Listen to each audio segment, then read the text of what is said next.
throwing up. And I didn't think about it then, but I remember watching television about a few years later, and I saw this place on TV called Maggie's Place, and this woman had had breast cancer in Scotland, and she had unfortunately succumbed to a second round, but she'd left all her money to creating this beautiful, small, cozy little centre for women to go, and I thought, if I ever make it long enough in the future, that's what I'd like to do. Now, I had no idea.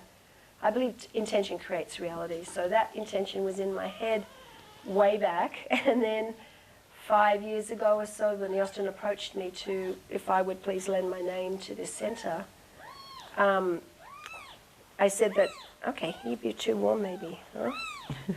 Okay, sweet cheeks. I said yes if we could do the wellness centre, because the wellness centre to me was as important. And that small seed has kind of grown to be a very large part of what the hospital's about. And in the hospital itself, where we're doing the treatments, and of course there'll be surgery and chemotherapy and all the best radiotherapy and everything that's available, but the actual wellness aspect will be integral to the running of the hospital as well. And the wellness centre is growing from one little place to a much bigger one. You are a character. You want to be heard. And what do you want to say to everybody? Give money to the Austin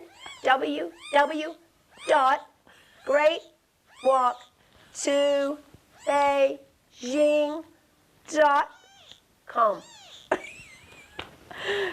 Oh my goodness. He did it. And stop. How about that for a message? Far out. You good little thing. Oh, and look at that.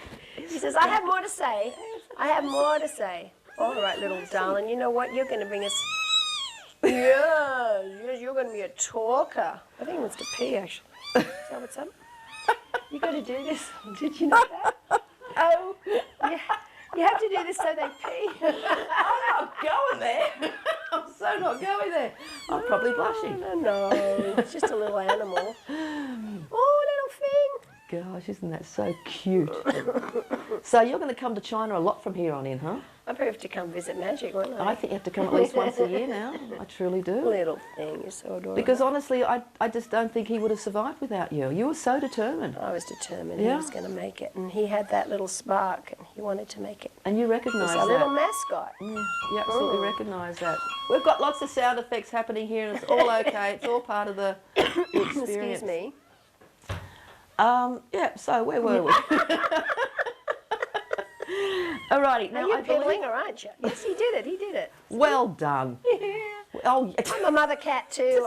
I've made it as a mother cat. Well, okay, we'll go down that track then, because you used to have a ranch, Yeah. and you had dogs and cats and horses. How many cats have you had? I had 7 at one point, and I've had tons of cats, 9 dogs, about 5 or 6 horses.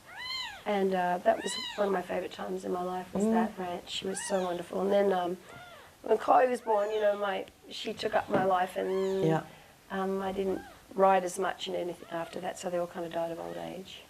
Well, speaking of Chloe, you're pretty proud about her at the moment, aren't you? I'm very proud of her. Yeah, She's doing a wonderful TV show at the moment called Rock the Cradle, which is a kind of a reality music show where children of celebrities are, I should say competing. They are competing, but I don't think they see it that way. They just all see it as an opportunity to get exposure on television and to be heard and seen and play their music. And they're really, it's a very brave thing to do, because they're celebrating who they are.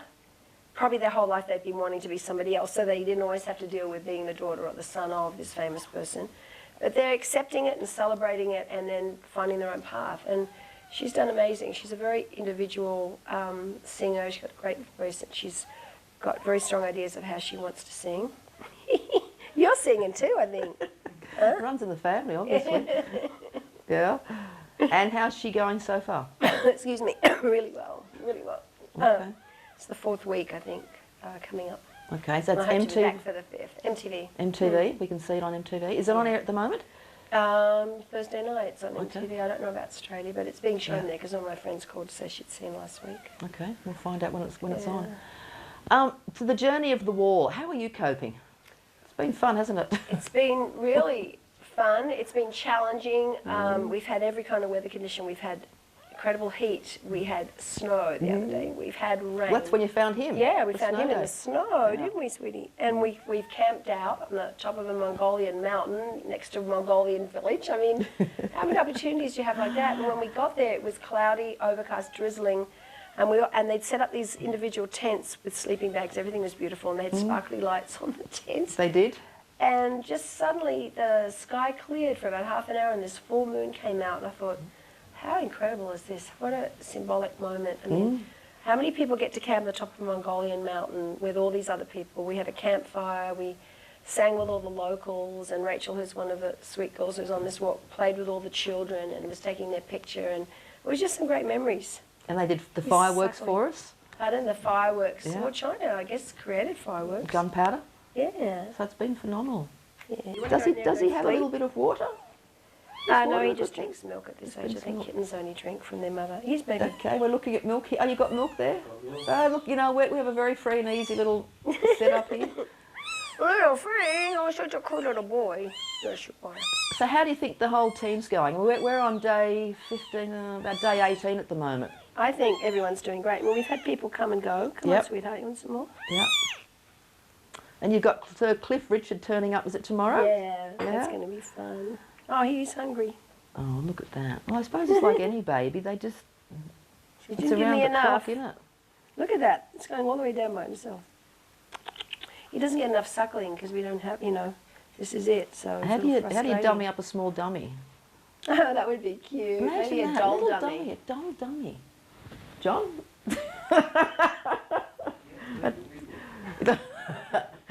I'll just let him suckle on it if he wants to. You'll meet John Scott because John Scott is, what's the name of your company, John? John Scott, personal PR. Yep, John Scott Personal PR has been the company that's organised this, and we've already done a show around John, which will probably be week 3, because John also has a personal reason for being on the show. So you'll see a lot of John Scott on the upcoming shows, and his kids are also going to be on the 5th and 6th stage, Wonderful. and we're going to be doing a show around their experiences. Well, that's wonderful. You know, for me, it hasn't only been my journey. I've had so many friends with cancer, and one of the strongest and most difficult times was my best friend's daughter who died of cancer when she was 4.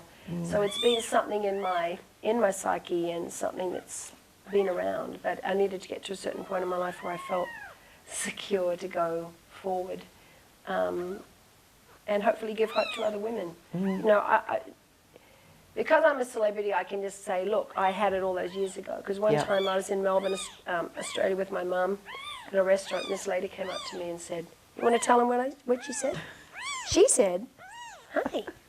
Hi. Yeah. She said, you know, I had breast cancer 20 years ago, love. I've read about your journey and I'm fine. And just that one statement was life-changing for me. Because it was like hope. It was, you know, treatments 20 years before that weren't as good. And so that's what I hope I can do for others, you know. I'm lucky, like you. Yeah. Yeah.